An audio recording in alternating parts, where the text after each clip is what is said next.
ये ध्यान में रखना कि अगर गलती से बीजेपी की सरकार आ गई तो आपकी झुग्गी बचने वाली नहीं है। सारी झुग्गियां ये 6 महीने में तोड़ देंगे। मियाँ जी, अगर आप तीसरी बार आए होते तो अब की बार तो आधा दिल्ली रोहिंग्या और बांग्लादेशियों के कब्जे में होता। दोस्तों, जैसे कि आप सबको खबर लगी ही होगी कि दिल्ली में बुलडोजर का ताबड़तोड़ एक्शन हो रहा है अवैध कॉलोनियों पर, और अवैध तरीके से जो भारत में रह रहे हैं, बांग्लादेशी हो गए, रोहिंग्या हो गए, पाकिस्तानी हो गए, उनके ऊपर कालकाजी में 1200 से ज़्यादा झुग्गियों को नस्तो नाबूद कर दिया गया जो अवैध तरीके से बनी थी। उसके बाद गोविंदपुरी हो गया, पाटला हाउस हो गया, जामिया नगर हो गया, तैमूर नगर हो गया, वहाँ जमकर बुलडोजर गरजे हैं, और वो भी सुप्रीम कोर्ट के आदेश पर। रेलवे ट्रैक के पास जो भी झुग्गियां बनी हुई थी उन पर बुलडोजर चल गया।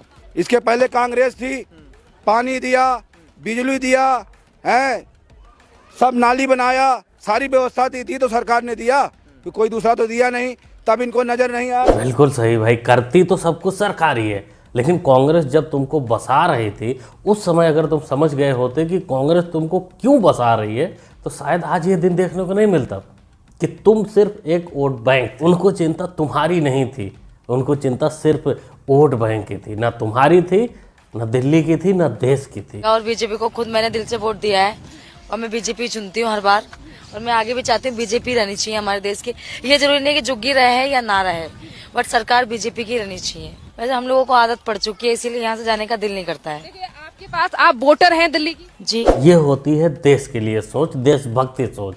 जिसकी झुग्गी टूटती है वो भी सरकार के साथ, मौजूदा सरकार के साथ खड़ी है। उसको लगता है कि ये झुग्गी एक अलग मसला है, बाकी देश के मुद्दे अलग मसले हैं। झुग्गी टूटी है, इनका भी टूटा है। भाई हर आदमी का जो मकान होता है, आशियाना होता है, झुग्गी हो चाहे बड़ा बिल्डिंग हो, उसके साथ उसका इमोशनल अटैचमेंट होता है। लेकिन इसका मतलब ये नहीं कि उस झुग्गी के सहारे बाहरी लोगों को बसा दिया जाए, उनको घर बांट दिया जाए। कैसी ट्रेन आ रही है और लोग यहाँ पर रहते हैं और यहाँ पर बच्चे भी खेलते हैं, और अगल बगल में देखिए कितना, मतलब 2-3 फीट का ही डिस्टेंस है दुकानों के बीच में और रेल पटरी के बीच में। देखिए भाई कैसे क्रॉस करके गए।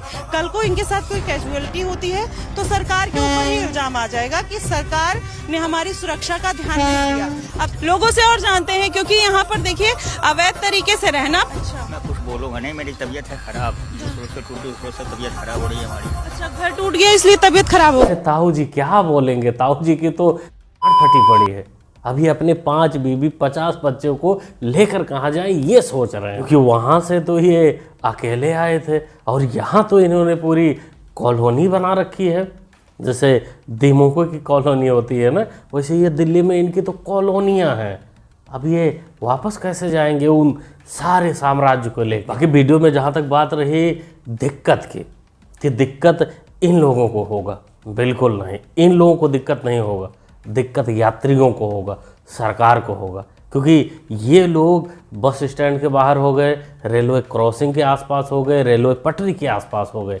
ये लोग बसाए ही इसीलिए जाते हैं कि जब भी कुछ ऐसी घटना हो, दंगे जैसी हालत हो, तो सबसे पहले ये ट्रेन पर हमला करें। 2049 वाली जो इनकी सपना है वो पूरा करने में ये मदद करे, इसलिए इनको बसाया जाता है।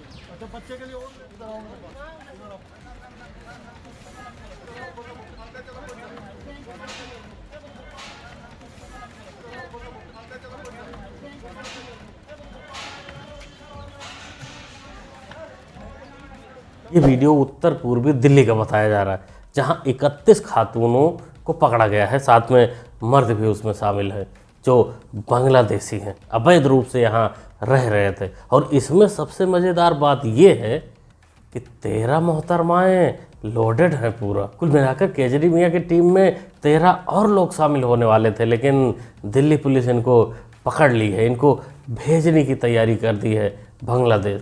इसीलिए मार लेना भौजी जोर जोर से रो रही हैं, हाय लगेगी हाय लगेगी। पुलिस वाले तुम ये जनता नहीं है, मजाक है ये देख लो, ये मोदी की सरकार है। गाली नहीं। दुकान कौन सी है? ये रही हमारी दुकान, उनकी है? हाँ, हमने 1-1 रुपए जोड़ के ये बनवाया था। हमें सड़क के ऊपर आ रहा है ना, इंक्रोचमेंट है, अतिक्रमण।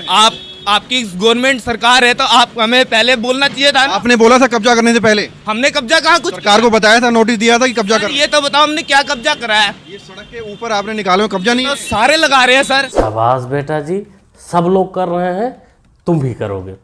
और जब इंक्रोचमेंट को हटाया जाएगा तो तुम देश के प्रधानमंत्री को ही गाली दोगे। तो कहते हैं इन जाहिलों को जो इनका इंक्रोचमेंट है, अवैध कब्जा है, उसके साथ साथ इनका अवैध पिछवाड़ा भी तोड़ना चाहिए, जिससे ये इतना तो समझ में आए कि देश के प्रधानमंत्री को गाली नहीं बकते। मैडम जी को इतना ही प्यार है ना बांग्लादेशी रोहिंग्याओं से। मैडम जी ने बोला मैं ना हिंदू करती हूँ ना मुसलमान करती हूँ, मेरे लिए इंसानियत पहले। तो आप अपने घर पे बसा लो। अगर आप अपने घर पे बात आई तो मेरे घर पे क्यों बसाऊंगी? तो भैया जब ये अपने घर पे नहीं बसा सकते तो हम भारतवासी अपने जमीन पर क्यों बैठाए भैया उनको? टैक्स हम भरे, जॉब हम करे, GST हम भरे, SGST हम भरे, वैट हम भरे, और भैया खाए हमारे बांग्लादेश वाले। और हमारे पैसों से तुम खा रहे हो, उसके बाद हमारे ऊपर पत्थर चला रहे हो, हमारे जेब काट रहे हो, हमारी बहन बेटियों की इज्जत लूट रहे हो, चैन खींच रहे हो। नहीं, और कौन खींच रहा है? भैया हमें तो नहीं पता, हमने तो देखा नहीं, जांच नहीं किया। तो हो सकता है आपके घर से भी कोई निकला होगा। भाई मेरे घर से कोई नहीं है। इन्हीं जाहिल मानसिकता को वजह से देश गुलाम था पहले। इन्हीं जाहिल मानसिकता की वजह से केजरी और कांग्रेस जैसी पार्टियां कितने सालों से दिल्ली पर राज की हैं, दिल्ली में लगातार जीतती आई। इसका जो प्यार है अपने भाइयों से, अपने बांग्लादेशी भाइयों, कैसे बोल रही कि वो लोग जेब नहीं काटते, वो लोग प्यारे बच्चे होते हैं। हम तो कहेंगे अगर पूरी तरीके से दिल्ली को ना साफ किया गया तो अगले चुनाव में तो खैर बीजेपी साफ ही हो जाएगी वहाँ से, क्योंकि ये लोग दोबारा ऐसी गलती नहीं करेंगे। ये लोग जो अवैध तरीके से बसे हैं, अगर ये छूट जाएंगे तो ये दोबारा नहीं आने देंगे बीजेपी को। अगली बार ये पूरा प्रयास करेंगे कि इनके ही आका की सरकार आए, कांग्रेस या केजरी। वीडियो रील पे आजकल रील चल रही है व्हाट्सएप ग्रुप पे कि भाई ये झुग्गी टूट गई, ये झुग्गी टूट गई। मैं उसकी सच्चाई भी बताना चाहती हूँ। 3 केस मूर्तियां दिखाए जा रहे हैं। एक जो वजीरपुर की फाटक पे है, भाई जो बिल्कुल ही अगर रेलवे लाइन पे आ जाएगा और रेलवे लोग कहेंगे कि भाई हमें सिग्नल नहीं दिखता 3-3 मंजिला मकान से, तो उसकी जिम्मेवारी थोड़ी ना सरकार लेगी। कल को कोई एक्सीडेंट हो जाए, किसी का जान चला जाए, तो किसकी जिम्मेदारी होगी भाई? किसने कहा है कि रेलवे लाइन पे जाके बसो? बिल्कुल रेलवे से सटा करके यदि उसमें DDA या रेलवे एक्शन लेती है तो सरकार कुछ नहीं कर सकती। बिल्कुल सही बात है भाई, दिल्ली के CM ने सही ही बोला कि जिस अथॉरिटी की जो ज़मीन है वो तो अपना लेगा ही।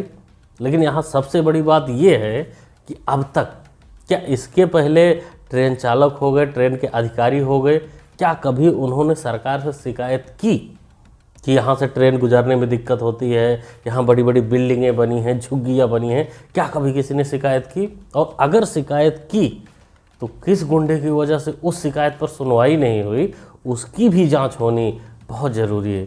नहीं तो इन लोगों को तो भगा दोगे, लेकिन वो दोबारा कहीं ना कहीं इनके आका जो हैं वहाँ बसा देंगे। इसलिए उन गुंडों को, उन देश के गद्दारों को पकड़ना बहुत ही ज़रूरी है।